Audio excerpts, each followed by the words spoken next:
TV Al-Waha. Hot Inspiration. Bongkar fakta kebohongan dedengkot Baklawi Rizik Syihab tentang Utsman bin Yahya, mufti penjajah kafir Hindia Belanda, yang dibongkar sendiri oleh Rumail Abbas, Suki bin Akut, yang selama ini paling getol membela nasab palsu golongan mereka sebagai keturunan Rasulullah.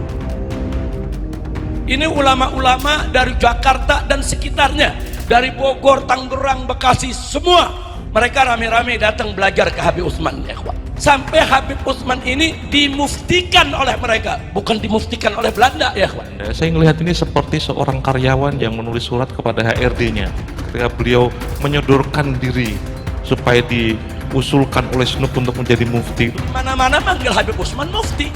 Saudara, mufti. Akhirnya pemerintah Hindia Belanda pun mengakui kemuftian daripada Habib Utsman. Kita jangan dengarkan fitnah yang aneh-aneh, fitnah yang macam-macam tentang Habib Utsman. Nggak ada fatwa Habib Utsman yang mengharamkan jihad, nggak ada, ya kawan. Maka itu saya katakan sekali lagi, Habib Utsman bin Yahya adalah pejuang. Beliau adalah mujahid.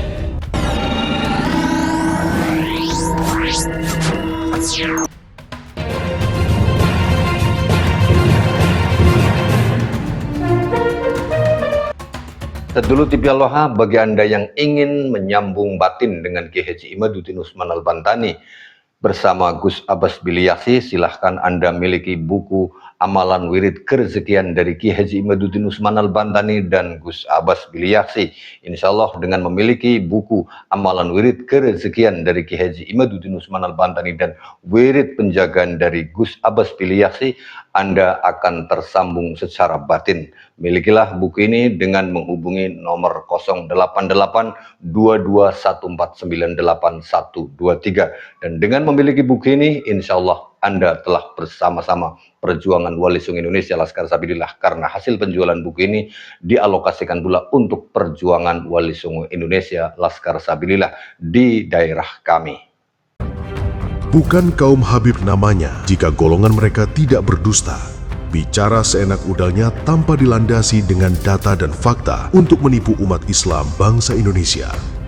Itulah yang dilakukan oleh dedengkot Baklawi Rizik Syihab ketika membela kakek dari istri pertamanya Utsman bin Yahya, mufti penjajah kafir Hindia Belanda, yang dalam pembelaannya tersebut ia lebih banyak menyampaikan hal-hal berbau dusta. Mulai dari proses diangkatnya menjadi mufti di Batavia hingga berdusta tentang kakek mertuanya tersebut, yang kata Rizik tidak mengeluarkan fatwa haram memberontak terhadap penjajah Belanda.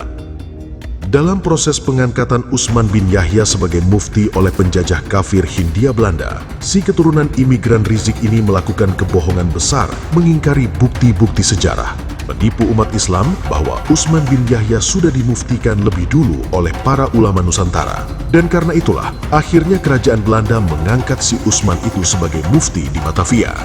Padahal faktanya, di dalam surat Utsman bin Yahya kepada Snuk Hurgronje, dia sendirilah yang ngemis-ngemis kepada sang sekutunya tersebut agar kerajaan Hindia Belanda memberikan jabatan mufti kepada dirinya. Bukan cuma sekali saja Utsman bin Yahya mengemis jabatan kepada penjajah. Tercatat 3 kali dia kirim surat.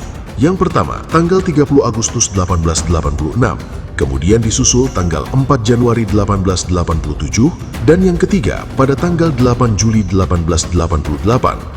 Bahkan setelah itu, Utsman bin Yahya masih melakukan surat menyurat sebanyak 2 hingga 3 kali untuk menagih janji. Hasilnya, pada tahun 1889, Utsman bin Yahya akhirnya diangkat sebagai mufti dengan gaji 100 gulden per bulan. Surat menyurat Utsman bin Yahya dengan Snuk Hurgronje inilah yang kemarin dibahas oleh Suki bin Akut Rumail Abbas hingga keluar kata-kata dari mulutnya. Jika surat dari Utsman bin Yahya kepada Snuk mirip surat dari calon pekerja yang ditujukan kepada HRD-nya. Namun meskipun begitu, kaum Baklawi dan para Suki bin janganlah marah. Sebab meskipun Rumail Abbas tidak bisa membantah segala bukti bahwa Utsman bin Yahya memang mengemis jabatan kepada penjajah, ia tetap membela sang tuan majikannya bahwa semua yang dilakukan oleh si keturunan Yaman itu bisa jadi didasari demi menjalankan syariat agama. Kalau melihat suratnya Said Utsman kepada Snuk, alangkah baiknya dilihat juga suratnya Said Utsman dengan yang lain. Bisa saja apa yang dikirimkan kepada Snuk ya seperti kirimkan ke HRD, tidak mungkin berbicara yang jelek-jelek kan. Tidak mungkin kan mengusulkan orang lain, kan nggak mungkin. Ketika Said Utsman merasa di dalam suratnya yang diterjemahkan oleh Mas Gini itu, saya membaca suratnya Said Utsman ketika mau mendorong dirinya sendiri kepada Snook biar nanti nama dia disebut dan mendapat jabatan mufti itu. Saya melihat itu sebagai seorang kiai yang merasa kedudukan seperti ini jika saya berikan kepada orang lain itu makruh, kayaknya gitu. Sebagai seorang Suki bin Baklawi yang masih diberi sedikit kewarasan berfikir oleh Allah Ta'ala, Rumail Abbas sadar betul bahwa segala bukti surat menyurat Utsman bin Yahya dengan Snook Hurgronje sudah sangat mustahil untuk bisa dibantah bahwa Baklawi Utsman bin Yahya memang mengemis jabatan kepada penjajah kafir Hindia Belanda agar jabatan mufti diberikan kepada dirinya. Dan karena itulah, Rumail Abbas berusaha membela dengan cara lain untuk menyelamatkan marwah sang tuan majikannya. Meskipun Rumail Abbas dalam argumennya itu secara tidak langsung merendahkan keilmuan seluruh ulama di bumi Nusantara, yang kata Rumail tidak layak memegang jabatan mufti selain Utsman bin Yahya. Tapi setidaknya Rumail Abbas menggunakan cara yang lebih elegan ketika membela tuan majikannya dengan tidak mengingkari bukti-bukti sejarah, sehingga umat Islam bangsa Indonesia yang sudah melek sejarah tidak menganggapnya sebagai manusia pendusta. Rizik Syihab yang sudah didaulat menjadi imam besar oleh kaum Monaslimin, ketika membela sang kakek mertuanya, seharusnya ia belajar kepada sang jongos kesayangannya Rumail Abbas, sebab umat Islam bangsa Indonesia tidak semuanya jahil murokab seperti para Suki binnya yang sangat mudah ditipu dan dibohongi dengan dongeng-dongeng yang itu semua sangat bertentangan dengan bukti-bukti sejarah. Cara Rizik membela kakek mertuanya yang dibela dengan asal mangap mengingkari bukti-bukti yang ada tentu akan membuat bangsa Indonesia memandang si keturunan Yaman Rizik sebagai seorang pendusta besar. Bukti yang jelas-jelas tertulis dalam kitab karangan Utsman bin Yahya, Minhajul Istiqomah, yang menyebut para ulama pejuang geger Cilegon sebagai pemberontak yang menyesatkan umat, bisa-bisanya diingkari oleh Rizik bahwa fatwa tersebut sengaja digoreng oleh Snook Hurgronje. Padahal bukti-buktinya sudah jelas jika fatwa tersebut lahir atas pesanan penjajah kafir Hindia Belanda, yang karena fatwa itulah Utsman bin Yahya berani mengirim surat kepada Snook yang isinya adalah untuk menagih janji agar ia dijadikan mufti oleh kerajaan Hindia Belanda. Gak ada fatwa Habib Utsman yang mengharamkan jihad, gak ada ya ikhwan. Nah, adapun ada 1-2 kejadian di Banten, di Aceh, di beberapa tempat yang kemudian Habib Utsman di situ berpendapat, saudara. Nah, pendapat-pendapat ini digoreng oleh Snook Hurgronje, saudara. Snook Hurgronje yang ngegoreng sedemikian rupa untuk mengadu tokoh seramah, sesantun, selembut Habib Utsman dengan tokoh-tokoh Islam yang selalu melawan Belanda, saudara. Seolah-olah Habib Utsman itu anti jihad, Habib Utsman itu mengharamkan jihad, Habib Utsman itu nggak suka jihad. Ini fitnah murahan, saudara. Dari dulu Belanda udah lakukan itu, saudara. Pendapat Utsman bin Yahya dalam kitab Manhajul Istiqomah digoreng oleh Snook Hurgronje tanpa seizin dari penulisnya. Sungguh, dusta yang begitu nyata diucapkan oleh seorang manusia yang selama ini mengaku sebagai cucu baginda Rasulullah. Di dalam dokumen resmi pemerintah, sumber utamanya Arsip Amtelike Advice van Christian Snook Hurgronje atau Nasihat Jabatan Snook Hurgronje 1889 hingga 1936, diterjemahkan dan disimpan di dalam Arsip Nasional Republik Indonesia.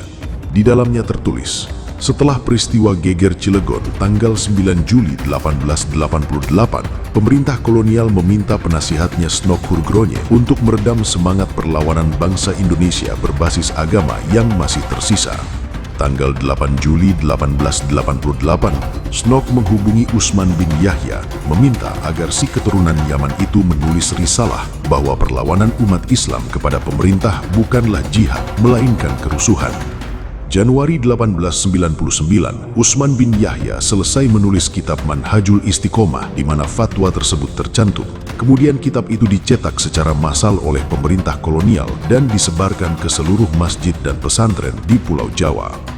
Bualan Rizik yang mengatakan bahwa pendapat Utsman bin Yahya digoreng oleh Snook Hurgronje justru semakin menunjukkan bahwa dia sedang berdusta. Karena faktanya, pendapat Utsman bin Yahya dalam kitab Manhajul Istiqomah justru ditulis setelah peristiwa geger Cilegon mengguncang pemerintah kolonial Belanda. Negara menyimpan arsipnya, sehingga sekeras apapun Baglawi Rizik menyebarkan dusta, negara selamanya akan tetap mencatat bahwa Utsman bin Yahya sebagai pengkhianat perjuangan bangsa Indonesia. Bukti kedua adalah pengakuan langsung dari Utsman bin Yahya di dalam suratnya. Dokumen aslinya tersimpan di perpustakaan Universitas Leiden, Belanda dan telah diteliti serta diterbitkan oleh sejarawan Nico Kaptein, seorang akademisi dan ahli studi Islam asal Belanda. Bukti ketiga, inilah yang sangat keterlaluan karena para ulama kita sendiri malah cenderung menutup-nutupinya, yaitu tentang penolakan dari pendiri NU dan pendiri Muhammadiyah atas fatwa yang dikeluarkan oleh Utsman bin Yahya di dalam kitab Manhajul Istiqomah. Kiai Haji Hashim Asy'ari menolak fatwa Utsman bin Yahya dalam karyanya Al-Nurul Mubin fi Masail Jihad wal Mujahidin atau Cahaya Terang dalam Masalah Jihad dan Orang-orang yang Berjuang. Sedangkan Kiai Haji Ahmad Dahlan pendiri Muhammadiyah, beliau menyampaikan penolakan melalui majalah Al-Munir. Inti penolakannya silahkan cari berdasarkan sumber yang telah disebutkan, karena sesungguhnya ini adalah tugas para ulama untuk menyampaikan kepada umat Islam, agar umat Islam bangsa Indonesia tidak terus menjadi korban pembodohan dari golongan Baglawi Yaman.